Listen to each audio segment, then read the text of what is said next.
Kita ini dasar ceritanya berkumpul ini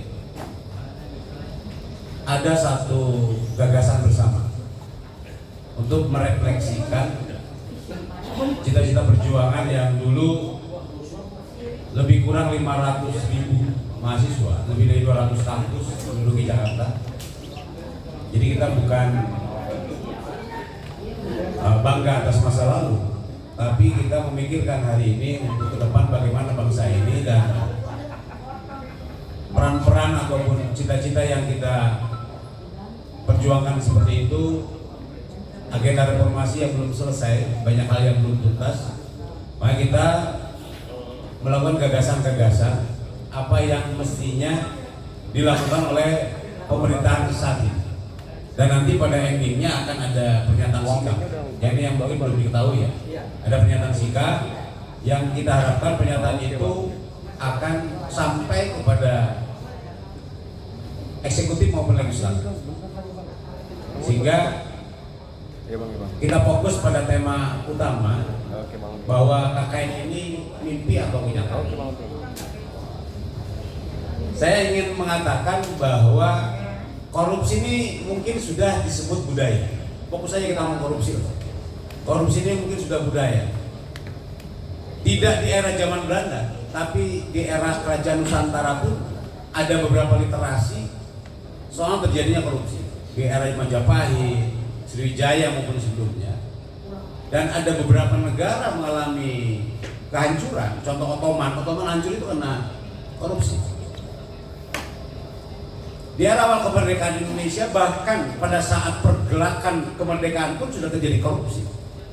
Menjelang Konferensi Merdeka Bundar ada salah satu tokoh nasional yang sebenarnya terkena kasus korupsi.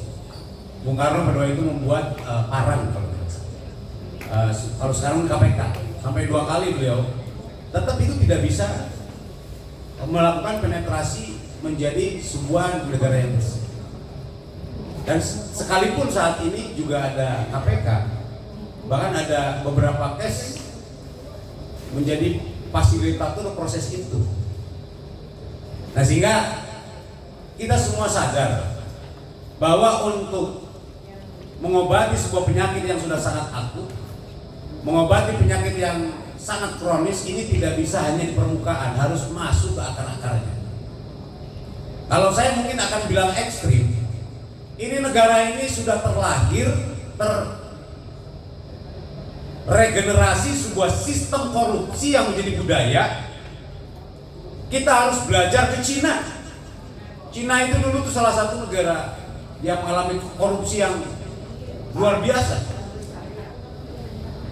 Cina melakukan potong satu generasi. Ini tidak akan terwujud kalau tidak potong satu generasi. Ini kalau hanya main-main saja ya saya bilang mimpi. Negeri ini bersih dari KKN ini. Kalau penyakitnya itu sudah stadium 4, ya paling agak turunnya jadi stadium 3. Jadi tidak akan menjadi total dia sembuh dari penyakit itu. Kalau disebut ini akan menjadi clean, bersih total, saya pikir itu hanya paradoks saja, yang sesuatu yang halu menurut saya. Kalau tidak punya etikat dan langkah-langkah yang konkret. Oleh karena itu kalau tahun 98 semestinya pada saat ini adalah momen akhir.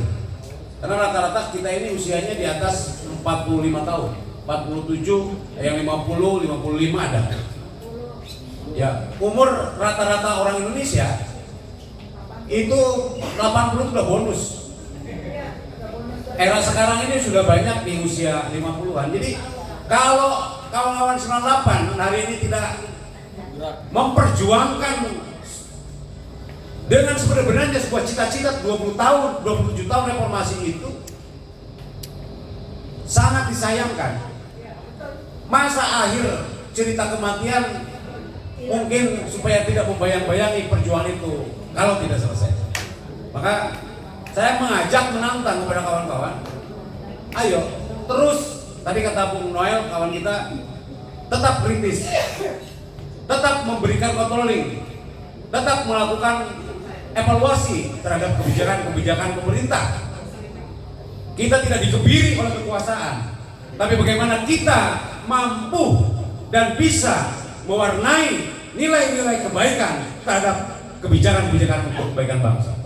Kita sudah lelah selalu kepentingan politik kelompok ini, kelompok itu dengan atas dasar kepentingan pribadi atau kelompok. Kita berada di sini tidak ada kepentingan apapun. Tidak ada yang ingin jadi ini, jadi ini, tidak ada. Kita ingin menyuarakan dan mempertanyakan agenda reformasi yang 27 tahun yang lalu itu kemana? Bagaimana? Masih adakah? Atau sudah dikorupsi agenda-agenda itu? Nah, ini yang ingin kami sampaikan nanti. Di antaranya mungkin kalau saya secara pribadi mengusulkan hal-hal yang pokok saja, karena ini kan masih ada kawan-kawan yang kita juga nanti melalui secara panjang diskusi. Karena sebenarnya usulannya pertama untuk bagaimana kalau membersihkan total kita semua sanksi. Karena ini satu sekali lagi, kalau tidak ada sebuah niat secara total ini agak susah. Karena ini sudah menjadi budaya di era kerajaan, lalu era kolonial, di era-era Orde Lama juga ada cerita yang ini Orde Baru apalagi. Orde kemarin juga sampai kata kawan kita itu 1.500 triliun ya. 1.500 triliun, wah itu kalau beli cincau tuh Jakarta banjir. Ya, jadi pertama usulan saya Aceng Nasir kalau dulu tuh zaman kita pernah sama Pam Swakarsa tuh. Saya suka pakai keluar MJ. Panggil teman-teman Aceng MJ nih. Mudah-mudahan masih ada nih. Masih banyak janda-janda mentok itu dulu pakai gitu tuh. Jadi ayo berkumpul ya. Jadi pikir ada MJ datang, udah nggak ada. Bisa lagi pakai suara MJ dulu. Jadi usul saya tuh potong satu generasi. Kalau pejabat-pejabat yang sekarang duduk, menteri kayak apa, terlibat dalam hal apapun, kita minta kepada Presiden Prabowo untuk disikat. Itu ya. Saya lagi, kita minta para pejabat, menteri, dirjen dan seterusnya, kalau ada keterlibatan dengan persoalan-persoalan hukum tidak bersih, tidak mewujudkan clean government, good governance, kita minta amputasi jabatan. Ya, setuju ya Bu? Misalkan ada menteri A, pejabat A terindikasi dan seterusnya, kita minta kepada Prabowo amputasi segera. Ganti dengan orang-orang yang punya idealisme untuk dan profesional untuk supaya bangsa ini lebih baik. Itu satu. Yang kedua, ini perlu edukasi moral. Lakukan pendidikan anti korupsi di berbagai elemen di daerah, termasuk jadikan pondok pesantren atau lembaga-lembaga keagamaan disinergikan untuk menjadikan generasi ke depan generasi yang unggul dan bersih. Perankan orang-orang yang berurusan dengan moral. Ini kan ngobrol. Karena urusan korupsi ini urusan mental. Urusan korupsi ini urusan moral. Karena manusia ini dasarnya serakah. Manusia ini dasar serakah. Kalau dikasih gunung satu, dia minta gunung dua. Dikasih gunung tiga, gunung seluruhnya gunung. Gunung mau, laut pun dia jual, dipatok tuh. Manusia yang ada, cirinya adalah serakah. Serakah ini bisa dibatasi oleh moralitas dan keimanan. Moral bangun di negeri ini. Yang selanjutnya, usulan saya ketiga, total birokrasi kita harus direformasi. Dari tingkat pusat sampai daerah harus reformasi total. Birokrasi, bayangkan, investasi, saya di domisili di Garut. Investasi saya di Garut sama Bang Hasanuddin nih, kawan saya, saudara saya sendiri ini. Ini sama-sama di Garut nih.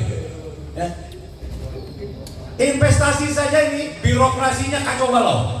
Investor mau masuk pada balik kanan. Kenapa? Ribetnya birokrasi di Indonesia. Banyaknya mafia-mafia birokrasi. Dari pusat sampai daerah. Bikin regulasi-regulasi yang menjadi ruang-ruang keuangan, ruang-ruang oligarki, ruang-ruang ekonomi. Itu yang kita harus berantas. Aktivis Islam 8 harus menurunkan nilai-nilai itu pada generasi-generasi genjek. Betul. Ini penting.